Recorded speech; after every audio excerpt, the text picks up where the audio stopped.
Prisoners of War exhibition. Deep below Edinburgh Castle's Crown Square sits a dark dungeon that used to be filled with prisoners of war. With so many prisoners over so many years, often living in squalor, chances are some of the tortured souls are still lingering in the dungeons, waiting to be released, unaware that they are dead. Walking through the Prisoners of War exhibition will give you a glimpse of the awful living conditions that the former prisoners had to endure. The dungeons were dark, cramped, full of rats, and incredibly uncomfortable for everyone. Rumor has it that some prisoners were tortured and beaten so severely that they died in the dark prison vaults. With so many horrific deaths, you would think that there would be more ghost sightings. But surprisingly, most of the ghost stories didn't start until 2003, when renovations took place at the castle. When construction workers started renovating, the ghosts of the prisoners of the Napoleonic Wars began to wake up. Workers claimed they were harassed by the ghosts and refused to work in the area.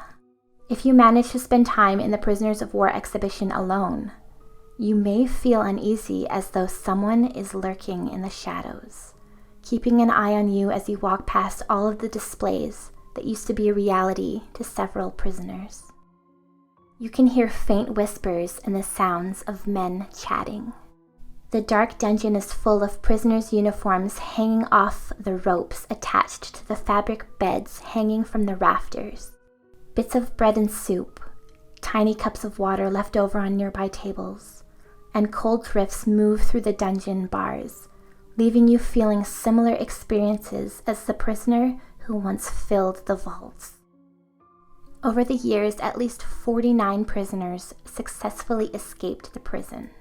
But one man's escape didn't last long. This former prisoner faced a horrific and disgusting death when he tried to escape the castle's dark and damp prison.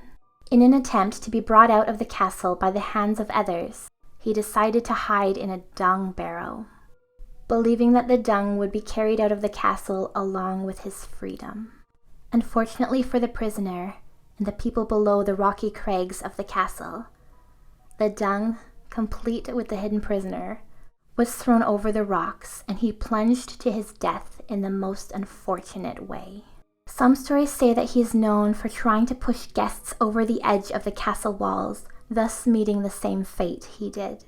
So if you notice a foul stench of manure as you walk around Edinburgh Castle, you may want to step away from the castle's walls, just in case.